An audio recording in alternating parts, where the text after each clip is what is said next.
Hi there, welcome to Steph Stuff, where I featured my stuff, obviously, but this also extends to my passion and interest, such as cars, motorcycles, and traveling.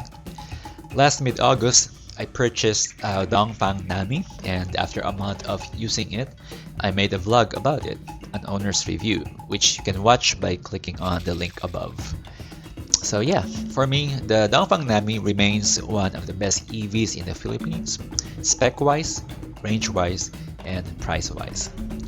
Now, almost 5 months have passed and my Dongfang Nami has a mileage of only 3,900 kilometers. 3,900 kilometers. Yes, kaunti pa lang kasi ginagamit ko din ang iba ko pang sasakyan at motor. But I never tried driving my Nami in a super steep road and I never checked how accurate ang battery life nito. Meaning, kung totoo ngang 430 kilometers ang kayang itakbo ng Dongfang Nami as what it is written on paper. So yes, in this episode, we'll check and test my Nami if kaya ng powers niya sa mga super slopey na daan at kung gaano kakunat or katipid ang kanyang battery. So join me in this special episode of Steph Stuff.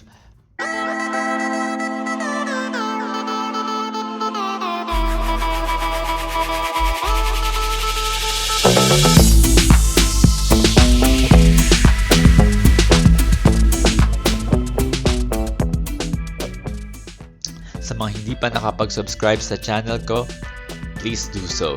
Thank you very much.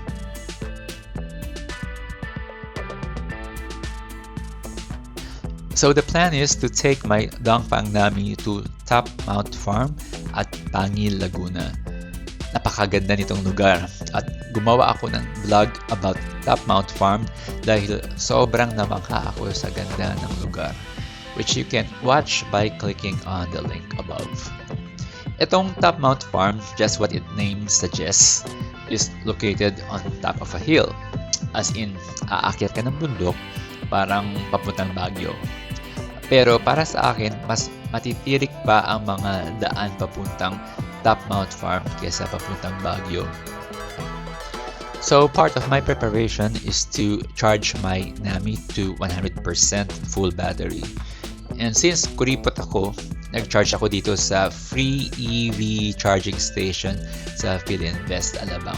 O, diba? Matipid na nga ang Nami in the sense that it costs you about 1 peso and 50 centavos per kilometer only. Pero gusto ko yung buong journey ay zero cost ako pagdating sa mileage. Tapos reimbursable pa ng kumpanya ang mga toll ko. Ako na ang sana all. China all. So yes, back to the story. We started at 100% battery, which is according to its manual, will take me up to 430 kilometers. Now, according to Waze, my trip to Top Mount Farm is 100 kilometers away from my point of origin. So, meaning, when I reach Top Mount Farm, dapat ang remaining battery life ko should be 330 kilometers ideally. Diba? Tapos pagka-uwi, another 100 kilometers or so, ideally 200 to 230 kilometers ang expected remaining battery life ng Nami by the end of the trip. At yan yung itetest natin aside from the fact if kaya ng Dongfang Nami ang mga sobrang matatarik na daan at mga rough roads. And by the way, my Nami is carrying 3 people through this 200 plus kilometers trip. The driver, which is me, and 2 passengers, and 1 cute Pomeranian at the back. Then may mga luggages pa kaming dala since we are planning to go overnight at Top Mount Farm. In short, mabibigat ang dala ni Nami, which is extra challenge para sa kanya. Because it is common sense that the heavier the cargo, the more electricity it will drain the battery and syempre mas mahihirapan siya sa mga paahon na daan dahil sa bigat niyang dala. And that, my friends, is the ultimate test for my Dongfang Nami.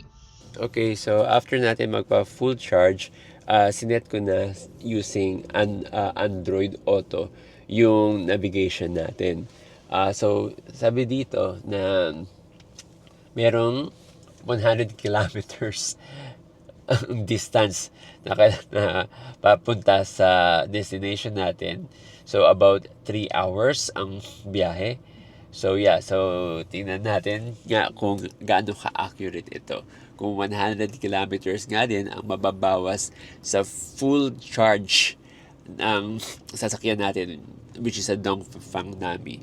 Ang capacity kasi ng battery ng Dongfang Nami is 430 kilometers. So, tingnan natin, pag nakarating tayo sa destination natin, ang matitira na lang is 330 kilometers. Okay, palit lang ko ng damit, then let's go! 2 hours later. Hi guys! So ito, nag-stop over muna kami dito sa KFC. So, check lang natin ang mileage natin. So, dito, if we're gonna look here sa ating Waze, 48 kilometers na lang ang remaining distance to our destination. Now, if we're going to look at the trip meter of our reliable Nami, it says here ang remaining na lang na kilometers, sa battery life, is 378 kilometers. According to Waze, may itinakbo na kaming 52 kilometers. At pag-check namin sa battery life ng Dongfang Nami, ang sabi doon, 52 kilometers out of 430 kilometers battery life was used. Match na match. Hindi gaya sa ibang EVs out there na natry ko na di ganoong ka-accurate. Kumbaga sa ibang EVs, pag nakatakbo ka ng 10 kilometers sa daan, you consumed 18 to 20 kilometers of battery life in reality. Sa case ni Nami, hindi. Pag sinabi ng Nami na 400 kilometers ang remaining battery life, you can expect and be confident na 400 kilometers nga talaga ang remaining battery life ni Nami. But this can be only attainable if your driving behavior is somehow similar to mine.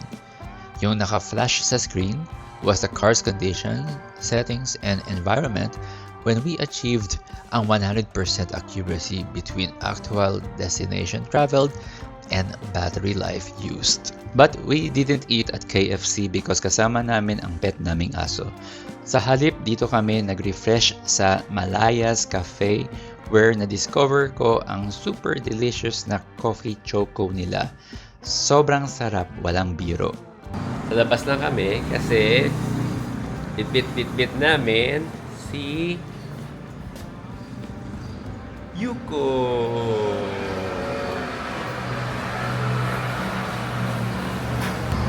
Salamat pag may coffee.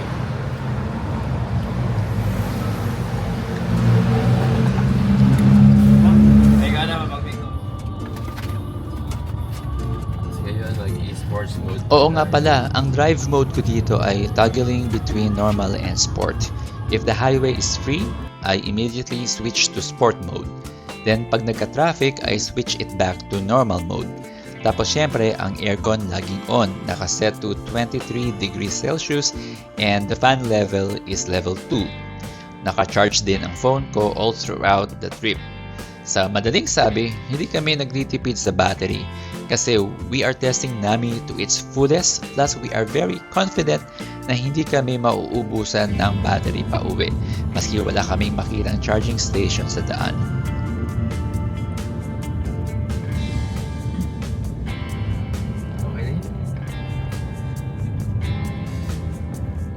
Nag-stop over muna kami. So, dito kami ngayon sa Alphamart. Kakalampas lang namin ng Pagsanhan, Santa Cruz.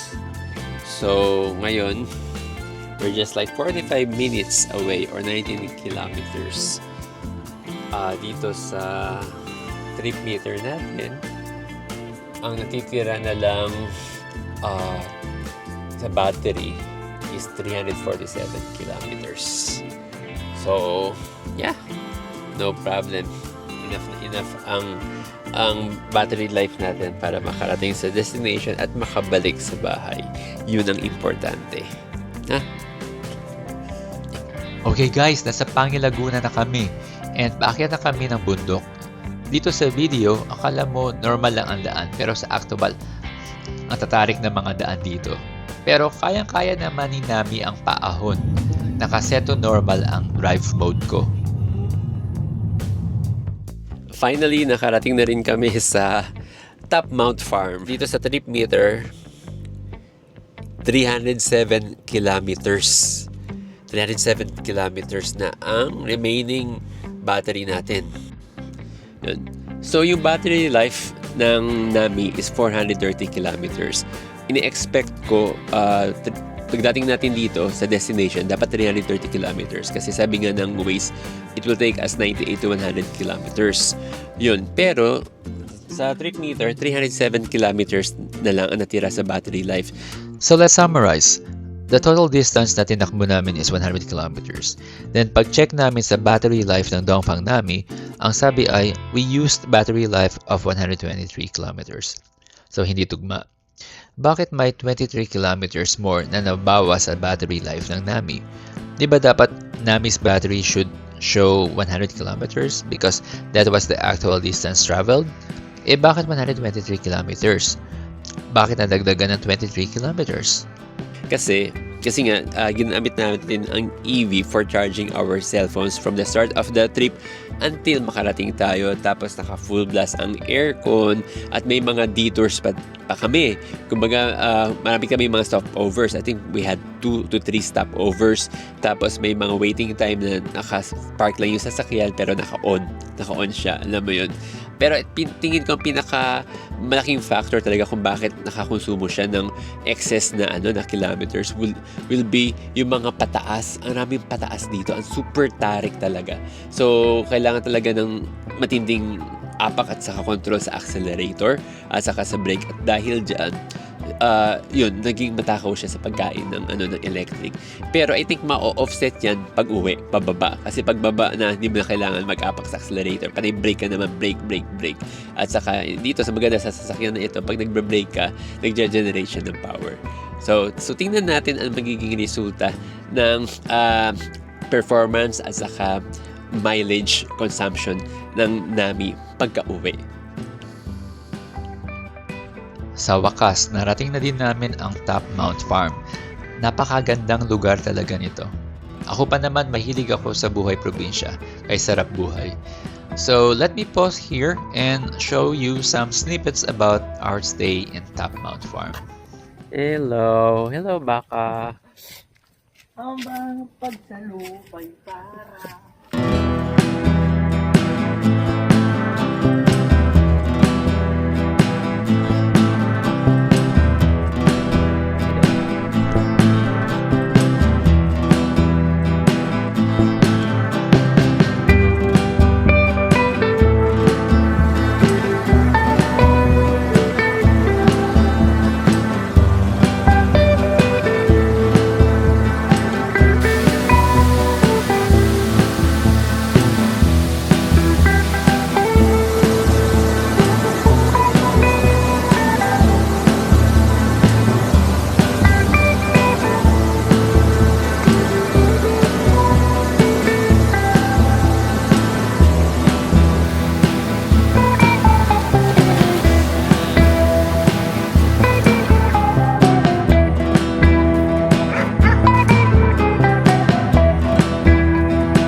Okay, so this is it. Ang bilis ng panahon.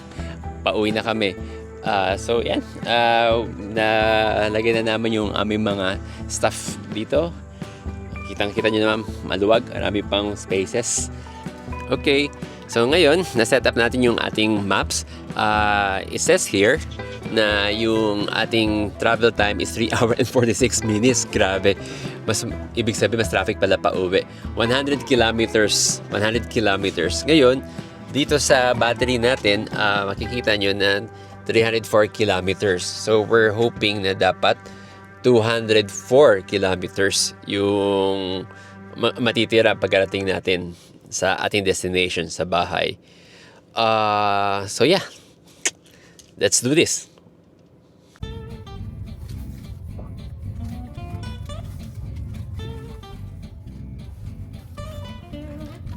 Okay, pabalik na tayo. Ito na naman po. Mas mahirap to kasi pababa na tayo. Pero actually, mas madali dito yung pababa kaysa Ingat oh, may mga ano. Mataas yung mga gutter dito sa kanan. kasi. Pwede mo na yun. Ay! Wow, sayang. Di namin na-video yung mga obstacle course na dinaanan namin. Pero this time kasi pauwi, lahat pababa. Yun lang, share ko lang sa inyo. Pero pag isa yung pabalik, di ba? Yung pabalik na tayo, paakyat. Yung pabalik, papunta tayo, paakyat. Ang bilis maubos ng electric kasi apak tayo ng apak dun sa accelerator. So this time naman, baliktad. Apak tayo ng apak sa brake. Pag maapak tayo sa brake, nagko-convert siya into power.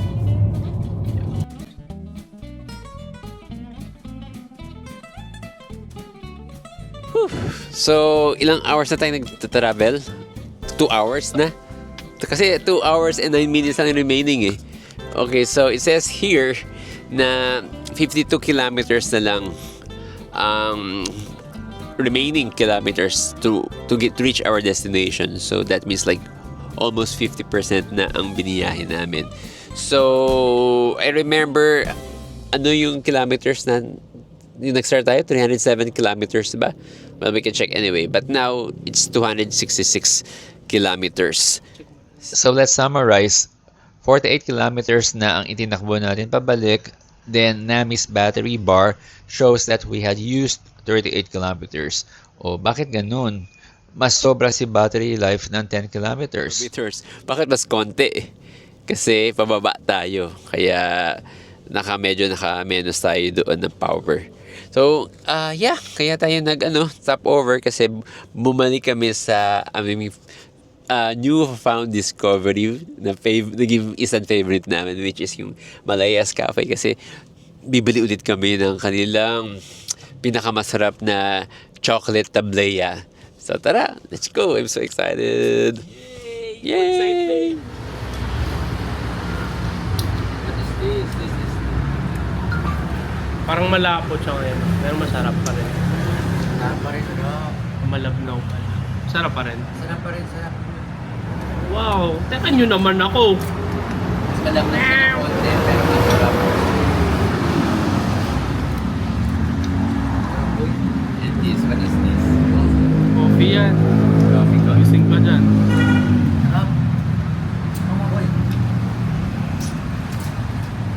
Tapang.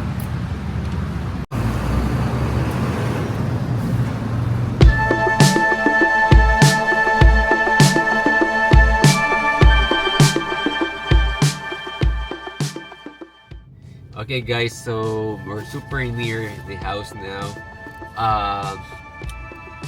200 kilometers ang natitira na sa battery level natin.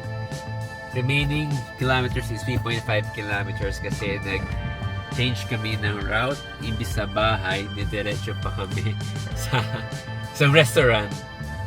Pero di naman super malayo sa house. Yun nga, mga 3 kilometers away from the house. So yun. So let's sabihin natin na ito. Parang ito na yung destination natin. So yeah, let's talk about later. Kakain lang muna kami. But now, 200 kilometers ang natira sa ating battery level after traveling for more than 200 kilometers. Okay? So here's our final summary. The total distance traveled from home to Top Mount Farm round trip is 200 kilometers. As for the battery, we started the journey fully charged at 430 kilometers or 100%. Then we returned home at 230 kilometers or 53% battery life.